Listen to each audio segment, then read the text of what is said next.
Nakatakdamang magdiwang ang marami dahil sa nalalapit na Canada Day. Dismayado ang isang grupo ng mga caregiver advocates sa Toronto. Matapos makumpirmang hindi kasali ang mga caregiver na narito na sa bansa sa bagong pilot program na ilulunsad ng IRCC para sa mga caregivers ngayong katapusan ng taon.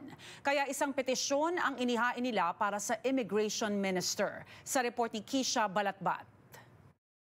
The policy, in retrospect, this policy, this program has been the call and the cry of caregivers for years and years. Ilang linggo lamang matapos ang selebrasyon ng mga caregiver advocates sa bagong caregiver program ng IRCC, tinatrabaho na nila ang mga karapatan ng mga caregivers na nandito na sa Canada. Ayon kay Alan Ralph Basa, tila napag-iwanan daw kasi sila at mali na hindi magagamit ng mga caregiver ang benepisyo ng bagong programa, lalo na dahil sila ang unang lumaban para rito. Ako at ang buong caregiver community dito sa Canada ay labis na nadismaya at nagdalamhati, no? Dahil gumuho ng kanilang expectation at pag-asa ang matagal na nilang pinaglalaban na reforma sa policy and program ng caregiver na siyang tanging pag-asa sana na maabot nila ang kanilang pangarap na permanent residence. Nitong Hunyo, inanunsyo ni Immigration Minister Mark Miller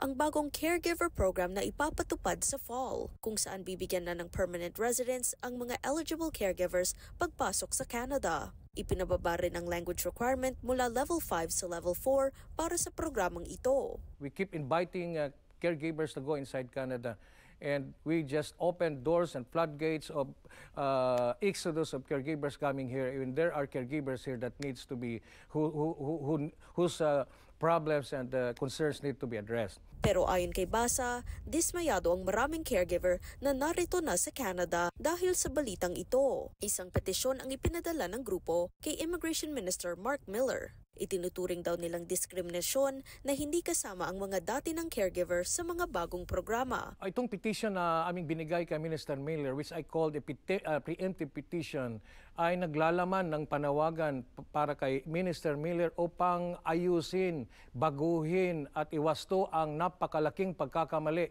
at walang makatarungan at diskriminasyon sa mga caregivers dito sa Canada na pinagkait yung matagal na nilang pinaglalaban. Hindi man sakop sa bagong caregiver program ang mga narito na sa Canada sa ilalim ng mga naunang programa, nilinaw ng IRCC na binago ang eligibility requirement nila para makapag-apply ng PR. Kabilang dito ang pagbawas sa kanilang work experience at pasok na rin ang karanasang nakuha sa labas ng Canada para magamit sa aplikasyon ng mga naunang pilot programs. Giging useless yan.